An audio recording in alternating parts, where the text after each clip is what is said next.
As we call to order this regularly scheduled meeting of the Jenks Aquarium Authority. Today is Tuesday, June 15th of 2021, and it's 5:03 p.m. My name is Corey Box, and I will be your chair for the evening. Let's have a roll call, please. Caitlin?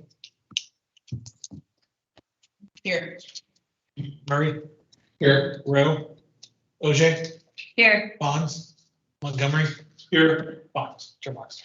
Here, and let the record reflect that trustees Bonds and trustee Rowe are not in attendance this evening. It's for roll call.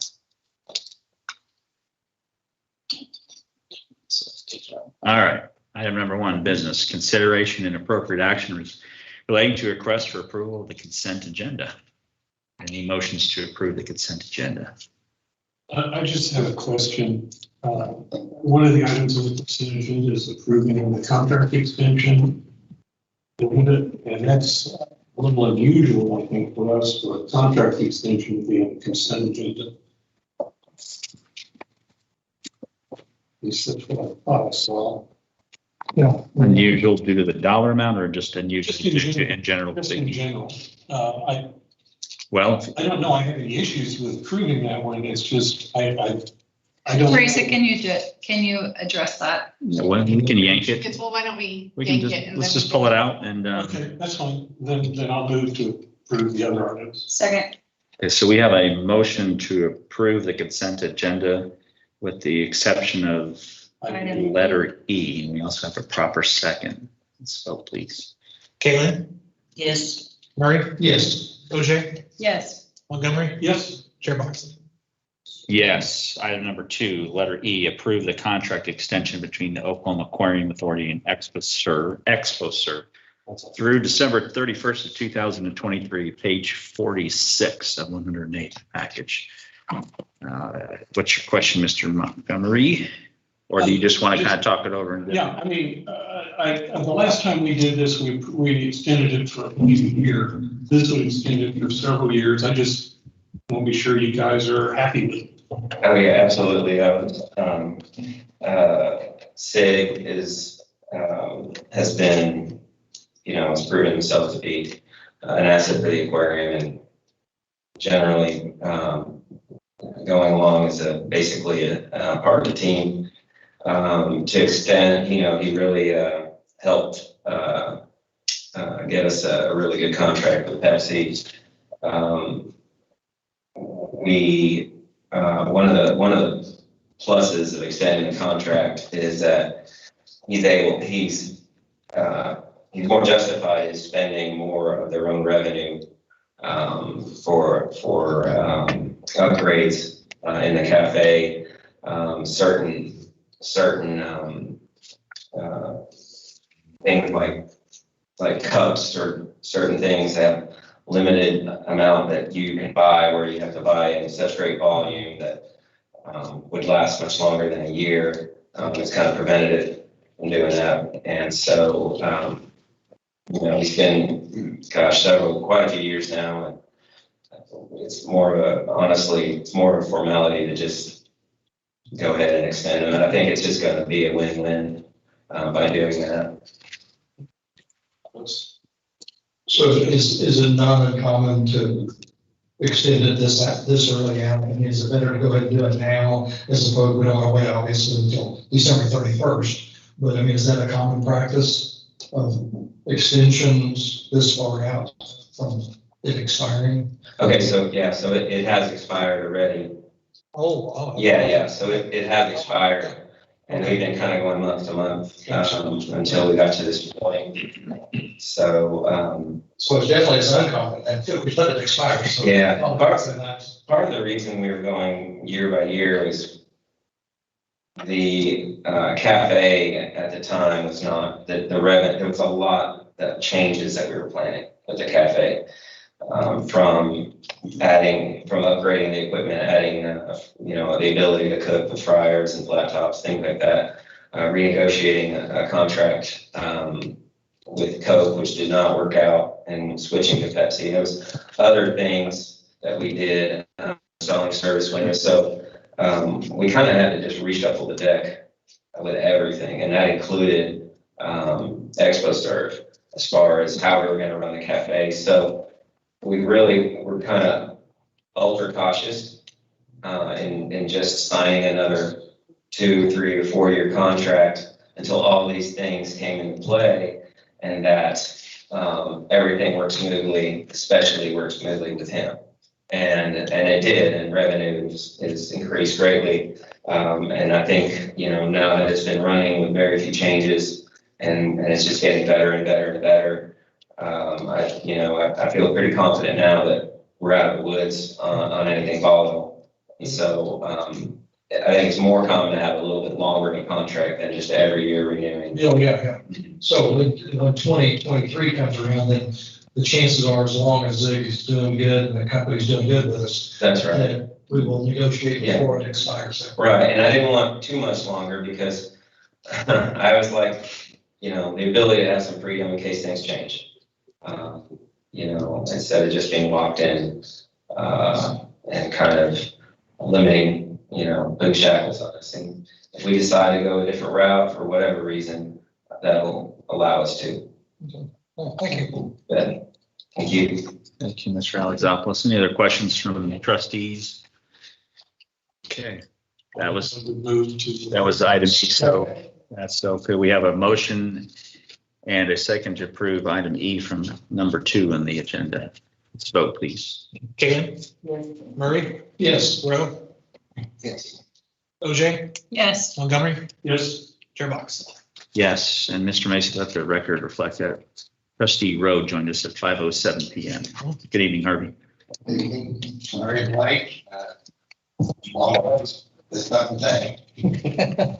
Yeah, I was downtown and I was heading downtown. I saw the bridge completely stacked up. So I jumped off on Southwest. 2 hours later, Yeah, me too. I went to get back on and their truck wouldn't let me on it. And then finally, my wife called and said, there's a guy camping out on top of a sign and the whole bridge is blocked off. He was there this morning at about Oh, wow. o'clock when we were driving to Stillwater.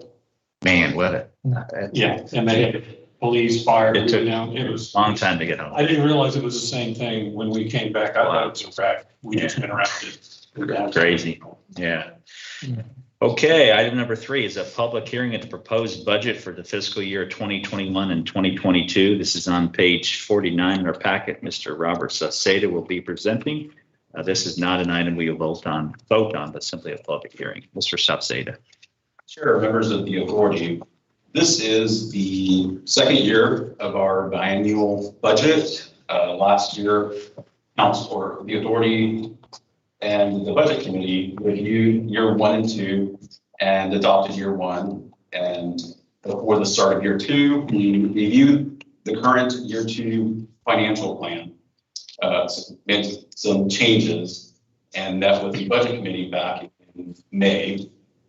And they voted to recommend the year 2 amended financial plan to the full authority. Some highlights or some changes that we made from the original year 2 financial plan. In revenue, we noticed that there was an increase in e-tickets, obviously to the COVID situation. So we moved some revenue budget from ticket sales down to e-tickets. The overall number did not change. It was just subtracting one line and adding it to the next line. We increased the budget to the VR simulator. When we started the budget process, we had in mind for 4 pods. And I believe in August or September, we received an additional 4 pods for a total of 8. So that is increasing our revenue. So we increased the revenue budget for that line item. Of course, the mechanical bull shark is doing well, so we increased the budget there.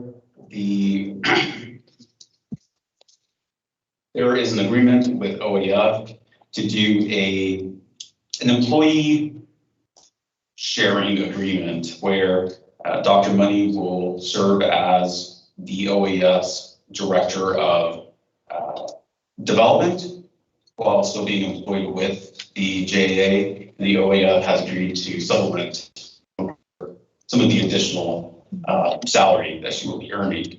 And that's the change that you see in grants and donations. And also as part of that agreement, the fish trends budget from OAF has increased to 50,000 for the year. So that is the increase that you see down in fish trend donations. And then, of course, with House Bill 1588, the state legislature has allowed for the aquarium to essentially keep the state portion of sales tax on admission and any other sales tax revenue that we generate.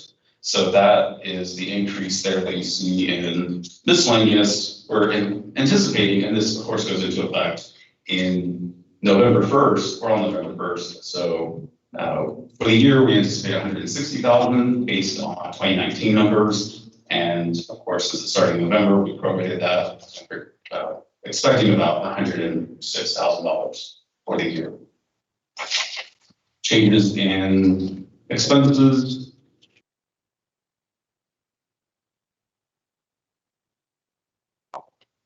And of course, since our revenue share with InMotion for the VR machines is a 50-50 revenue share, so revenue's going up, so of course the expense is going up 50%. And then there are some personnel changes based on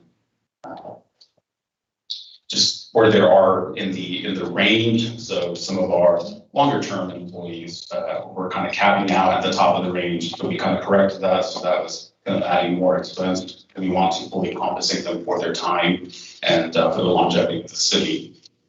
We are combining the duties from the volunteer coordinator to guest services, and then we created an event supervisor position and did away with kind of a part-time or 2 part-time positions under events. And then for debt service, since we are now having to pay, or with the agreement back in March, we are now paying on a monthly basis the JPWA the $400,000 for the pledge loan over a time period of 5 years. So that is the increase there that you see in debt service. And then for the capital items, there were some projects that staff didn't address during the current fiscal year. Part of it was to kind of conserve cash considering the COVID environment. So they asked to roll forward some of those projects into year 2. And then there is experiencing kind of an increase in cost for the current jellyfish project. And staff asked if we could increase the budget to $35,000 to kind of account for any last cost to get this project to completion. And what are the highlights? Do you all have any questions? Yeah, Dr. Money's titled Director of Development. Development of what? What is she developing? In my world, we have business development, we have economic development, we have relationship development. What is she doing? I guess you could say like Director of Fundraising, but I think it's kind of development in terms of raising funds for the OEF. So similar to what she used to do, Terry? yeah, or but Yeah. different or Terry, yeah, very similar to that aspect of Terry's, what she did, but with OAF, it's been talked about for quite some time to go outside and hire a fundraising specialist. And now that would require quite a competitive salary for that. And it was something that, and I don't want to speak for Keith, so feel free to chime in, but and that's been kind of thrown around for quite some time. OAF members in general are not fundraisers. It's you know, that's not their full-time job. It's not something that a lot of members have a lot of experience with.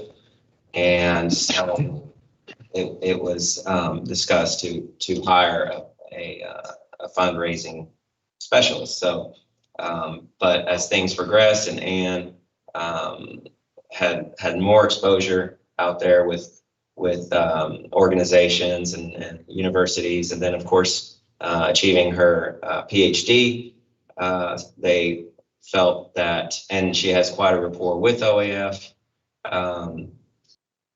and other attributes that contribute, to that position. And she has been doing a lot of grant writing, so it's kind of starting to be a natural fit. It's also a much more economical fit, and it's for hiring from within. And so that's basically the premise, and that's why there is a reevaluation, in pretty short order, and hopefully it works. Yeah, a lot of the fundraising now, a lot of documentation you have to provide. A lot of what? A lot of documentation that you have to provide, whether it's officially writing a grant to say we're raising money for XYZ and we want you to be part of it. Yes, that's part of it, but a lot of the family foundations, it's a very defined cycle. It's a very defined process.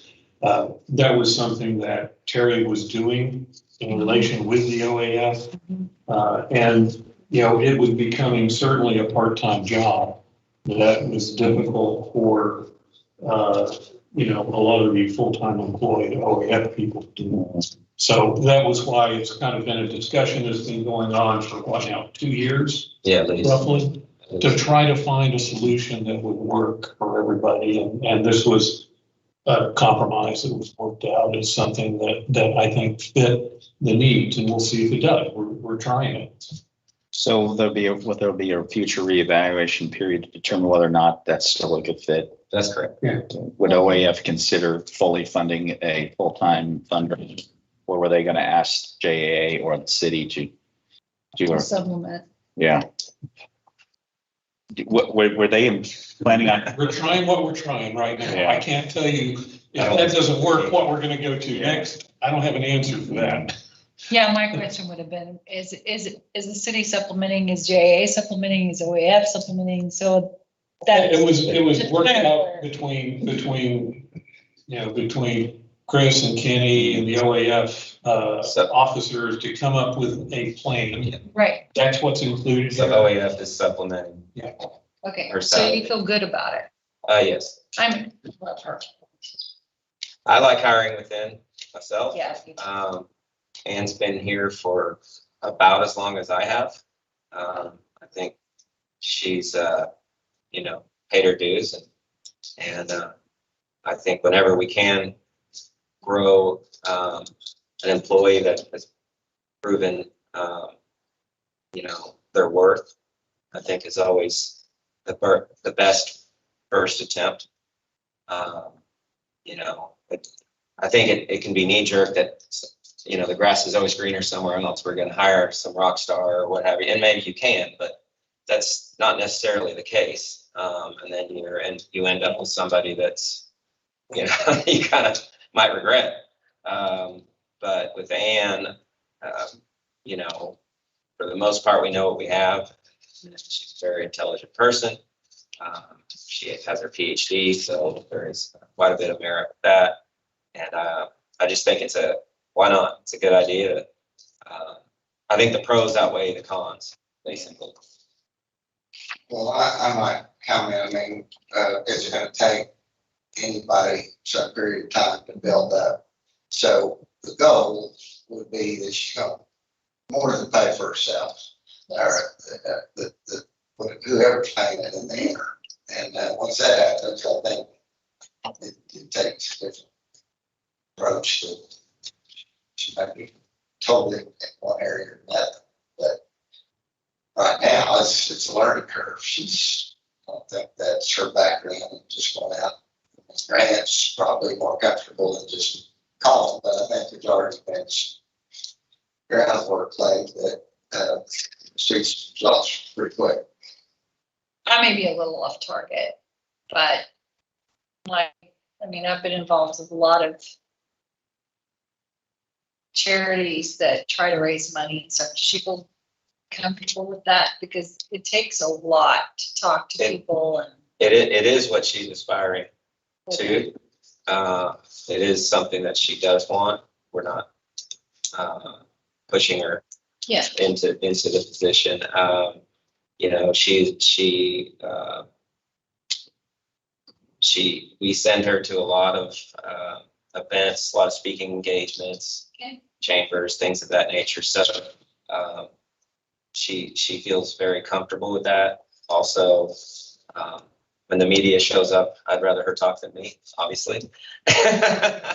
And she's just, you know, I just think she has a lot going for her, a lot of talents. Okay. And it's, again, like Harvey said, I mean, we got to nurture it. Absolutely. And being positive, you know. I love Ann. Yeah. No problem. But I just want to make sure that you're looking at, I mean, because it is difficult. Right. It's very difficult. And if it doesn't work out, Right.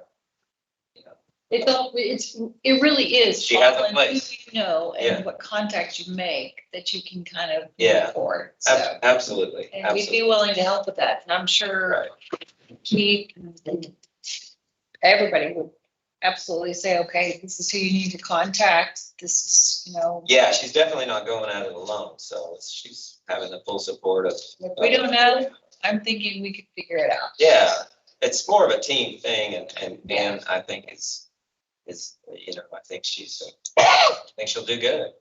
I really think she will, and I'm helping her every way I can. So. Thank you, sir. Thank you. Sorry, Mr. Southside. Jump back into it. We're on pins and needles. How does the mechanics work on sales tax? Do we give them all of it and they get it back, or we keep 4.5 to give them the difference? So currently, we use the Oklahoma Tax Commission's platform to report the net sales for that month and then the estimate for the next month. So in that platform, it currently, depending on what city that you choose, so James and the corresponding county, Tulsa County, it has a tax rate associated with that. So you enter 100,000 of sales and it does the math and it tells you owe X amount. So they will change that tax to only reflect the city and county, not the state portion. So we actually get to receive or keep that money, and it'll be a journal entry where you take it from the liability account and put it to your revenue. So we have the cash, set that on the wall, that's it. Right, I have to go collect it back from. Right. And just to clarify, because I know the answer, but I just wanted to be sure everybody else heard the answer.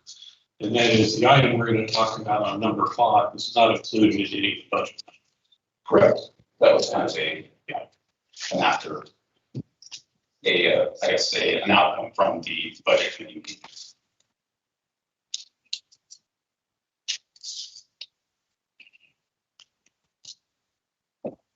Did you want to keep going, or you just want to see if we have questions? I think I know the answer to that question. If you have any more questions, let me know. Counselor, Trustee Lynn, any questions? Anybody? You want to keep?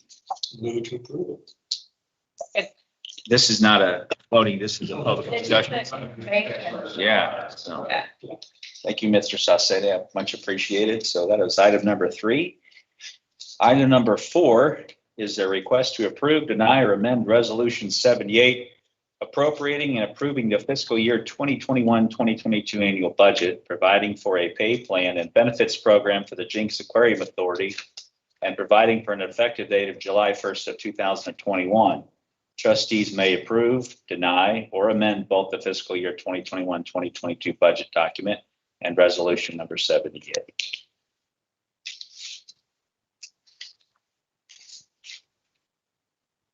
This is our opportunity to basically, since we have no further questions, we can go ahead and make an motion to approve, amend, or deny this budget.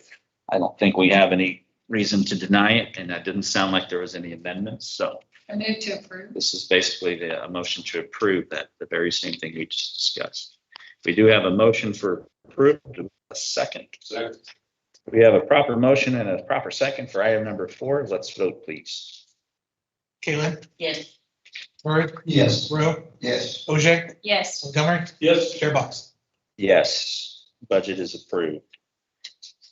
Thank you, Mr. Salceda. All right, item number 5 is request to approve, deny, amend and or revise the general admission and membership fee schedules for the Oklahoma Aquarium to be effective this July 1st of 2021 on page 103. Following along. Chair, members of the authority, a topic from the kind of arose from the budget committee was the current pay plan or the what we planned to give out in terms of cost of living adjustments and the need to kind of research or try to match what the market pays. And in the entry level positions, especially in ticket agents, we are finding it difficult to recruit applicants. The current starting wage is $9. This is up from a year ago from like $8.50-ish. And then the planned increase was to move them up to $9.50. In the current environment that we're in, the shortage of labor, there are some food service establishments that are recruiting talent by throwing $11 or $13. And we are finding that we have to increase pay rates for entry level positions. And if that happens, then that kind of triggers a domino effect of other entry level positions or near entry level positions, kind of in biology or facilities. So with that in mind, the direction is we will probably incur more expense, whether we have to kind of be pushed in that direction in order to recruit and retain talent.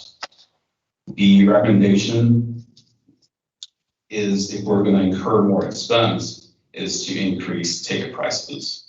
So the recommendation is increasing ticket prices by $1 for the 3 types: adult, child, or orphans, senior, military, and then increasing the current memberships, the types, by $5 each. This will generate the increase in admissions using July 2020 to May 2021 admission numbers or tickets sold could net us about $215,000. Of course, this is using depressed admission numbers because the beginning 6 months of the current fiscal year, we were under COVID, so admission wasn't as high as in previous years, as well as we're not done with the fiscal year, so those numbers go through May.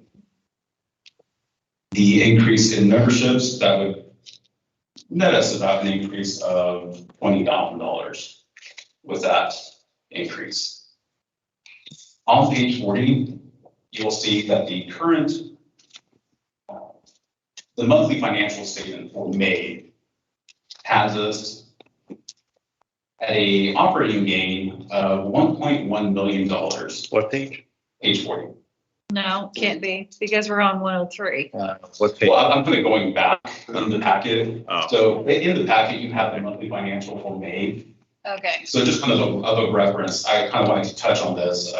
You hadn't had a chance to review the financials for May. As of May, we had an operating gain or loss of $1.1 million.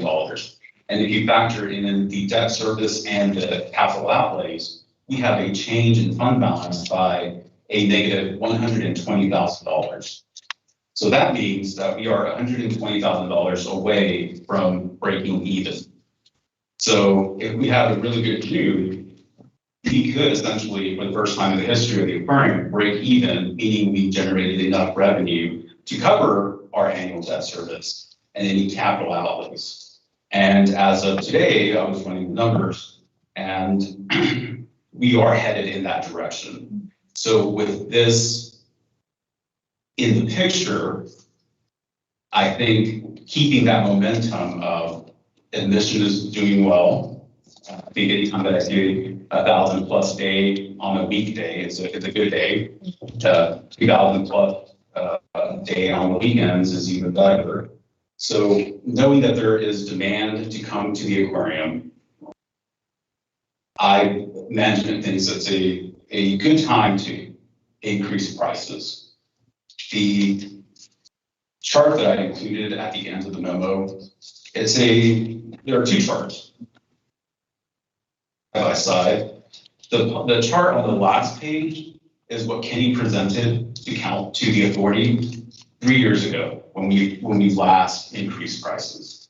So he did a survey of the top 30 aquariums around the city or around the country to kind of gauge where we fall in that. I took the same locations, I updated it as of 2 days or as of last week, and you can see that other facilities have taken the time to increase their own prices. So it's something that other facilities do. I think we should also kind of stay on top of it, especially in this time that we are facing wage inflation and wage pressure to keep increasing expense. Do you have any questions? Several. First of all, I think it's a really good idea. I've got no problem with it. But when I look at the balance, just to point out that with the proposal, we would have increased our base ticket by 12.5% in that same period. Dallas World Aquarium did theirs by 29%. Just kind of putting it on kind of a regional basis. Right. Yeah. So I think that's fine to increase it $1. Where I do have a problem is what we're doing on the memberships. You're basically going to increase the individual membership by 7.1%, but then the family is going up by 3.5%, the family plus by 2.5%, and the premier by 1.8%.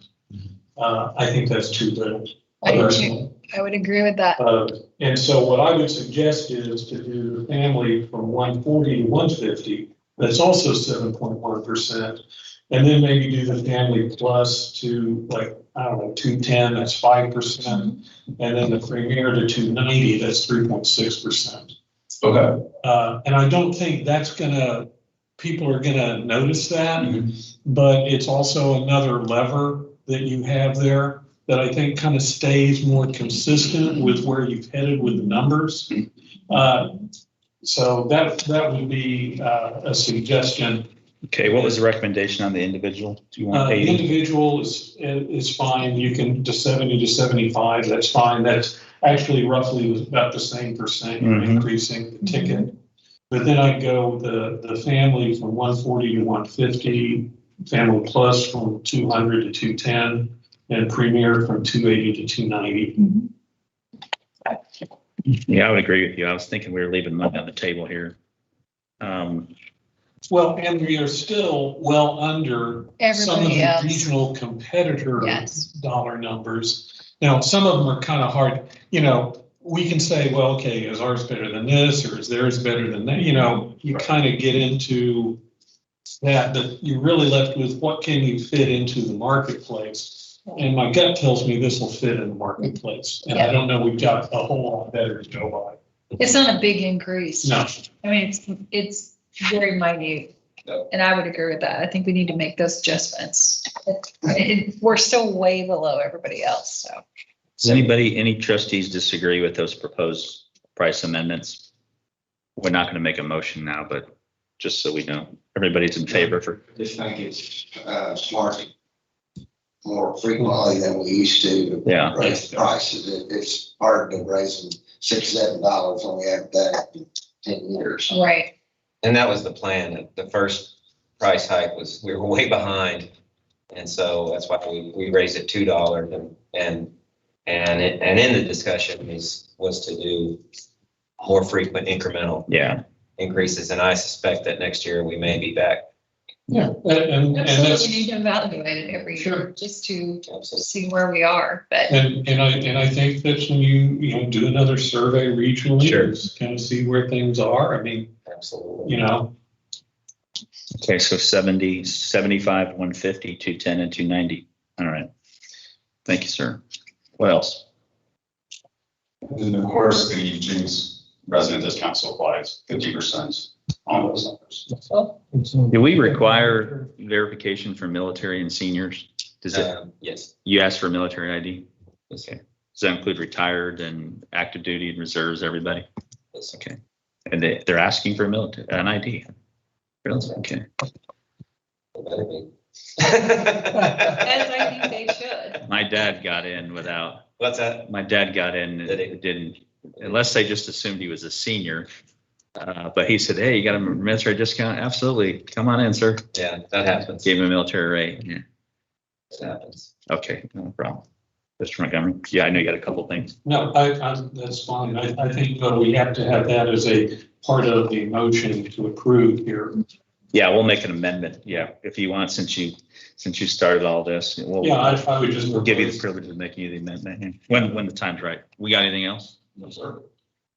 So this was simply on ticket prices? Yes. Okay, great. Do we have a motion for number 5? And if so, make sure it's amended No, motion. I would move that we move forward to approve item 5 with the following changes, and that is to change the family from 140 to 150, the family plus from 200 to 210, and the premier from 280 to 290, leave the ticket price increase of $1. Second. All right, we have a proper motion and a second on item number 5. Let's vote, please. Kalen? Yes. Murray? Yes. Rowe? Yes. OJ? Yes. Montgomery? Yes. Chair Box? Yes. Is there a staff report? Mr. Alexopoulos? I'll keep it brief. Can I just ask you a quick question on the last question? The Aquarium America's ever open? Oh, yes, it's open. It's not on. It's under, it is open though. It's under, it's now the Audubon, Where is it? where it's in New Orleans. It's down in downtown. Oh, yeah, it's been open for years. Yes, Well, but it closed. well, Well, yeah, Okay, huge problem. With the train. Katrina and all, yeah. Yeah. Yeah, it's okay. Being on here and I thought, well, I. We missed one. yeah, in fact, I think we went to that one 2.5 years ago.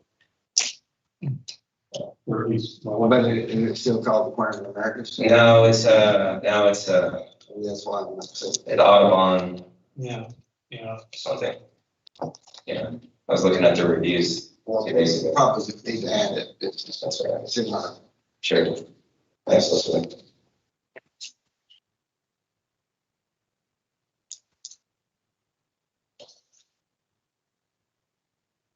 Okay. Our gift shop is in transition now with our new company event network. So we pretty much have an empty room right now, and they're scrambling to get everything moved over so we can start having some merchandise, which should be happening very shortly, hopefully tomorrow. And so they have the transition team right now, and they are keeping the management of the employees of the gift shop. At this point, they're retraining them. That we're fine with that. We don't have any issue with the employees that were there with the previous company. So we're expecting some good things.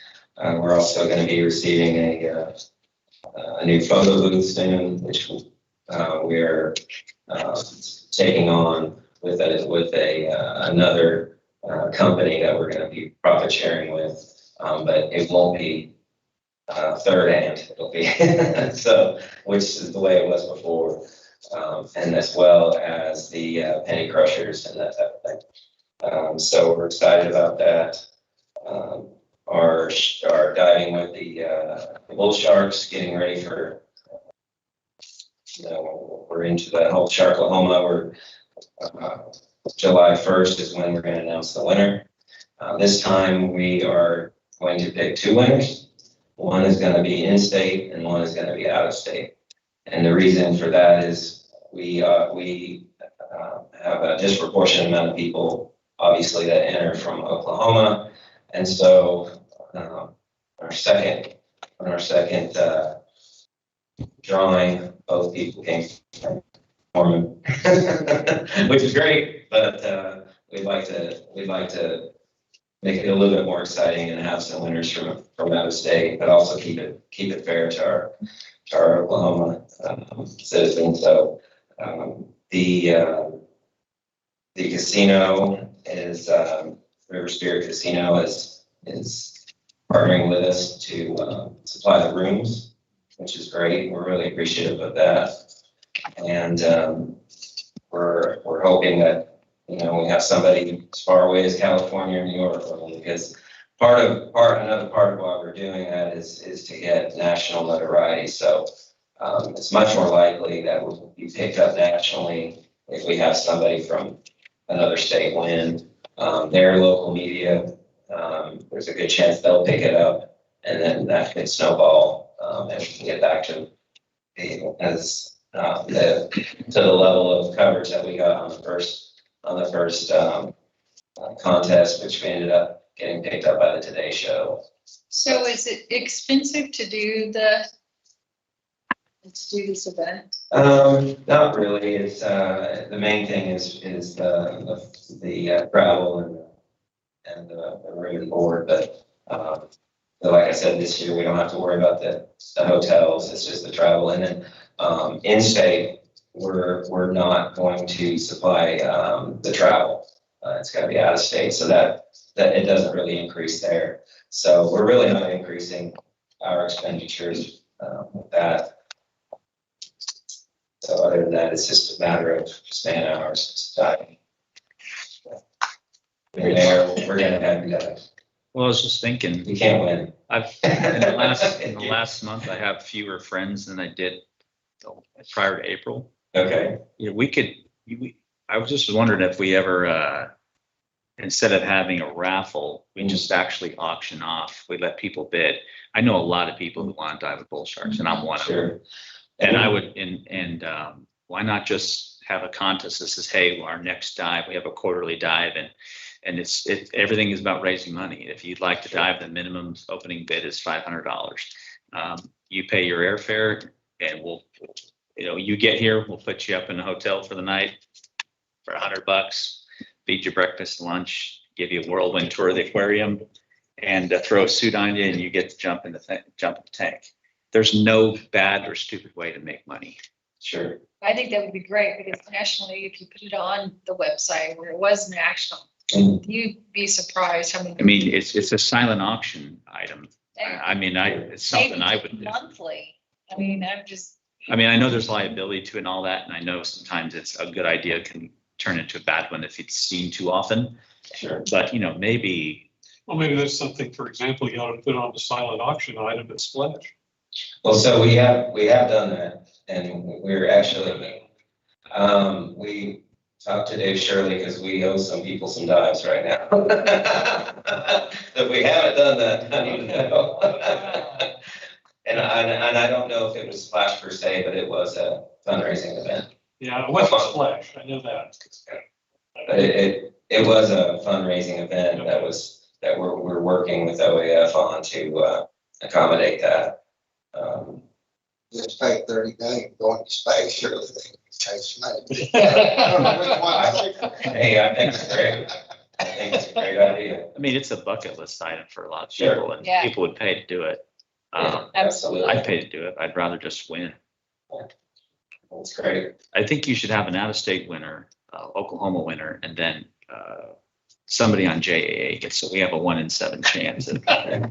Well, we do. Everybody wants to. We also do a. Her and I. I do it. Anybody else, Harvey, you willing to throw your? I would do it. Okay, so I have 1 in 6. I watched Kenny jump in one time and I thought he had lost his mind. Only that was the. Grabbed one. That was even worse. Yeah, I had to grab one, and that was before we had shark suits. I was just in my bathing suit, so. But I. Okay, I won't do that.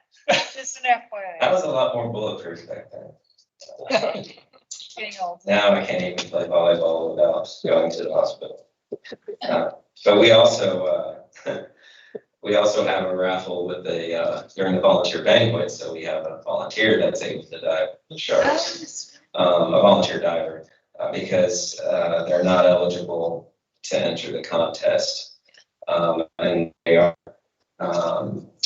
not on the list to dive with the sharks on a daily basis. So, to make it fair for the volunteers, we have an auction for during the volunteer banquet. So, Nice. yeah, and they have a much higher chance of winning because somebody will win. So there you have it. But and those sharks are getting big. I don't know if you've seen them lately. Yeah. Yeah, they're big. Hopefully they pose for the camera this time.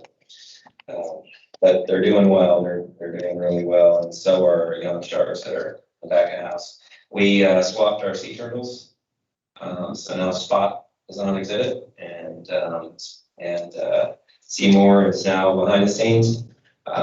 He has a little rub on his nose that he's been rubbing on the glass, and we've always talked about swapping them, we just never did. So for the health of the animals from here on out, we plan on swapping them every year. It breaks up their swimming pattern. It gives, changing the environment is good from time to time. And I noticed he's as interactive as seen. Oh, he's great, yeah. It's kind of like just people don't even know what happened. Yeah, and the most important thing, the most important thing is the well-being of the animal, but part of the well-being of the animal is to keep socialized with the guests. And so we really need to keep them, expose them to people so that they don't have a stress response to that. So I wish they would get along, but in today's climate, they like to fight.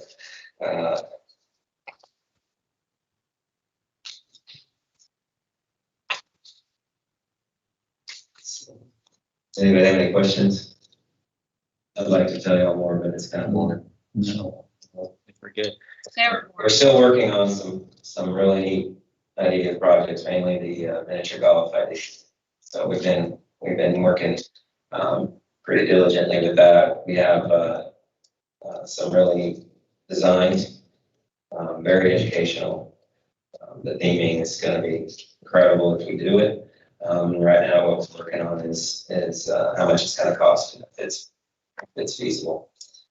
And then our shark quarantine, we've been working with Greg Helm, and we have a pretty well developed layout of the building already. And now we're putting our filtration in place and our tanks, and that's the last step. And then as far as the design, and then we'll see how much that's going to cost us. Thank you, sir. Thank you. Well, thank you to all of you. Tonight, we were able to approve our fiscal year budget and successfully unanimously raise ticket prices, which I think it's always overdue in my mind, and I think we're still very competitive. So congratulations to all of you guys for all your hard work. Thank you for the staff report, and if we are ready to entertain a motion for adjournment. So moved. Second.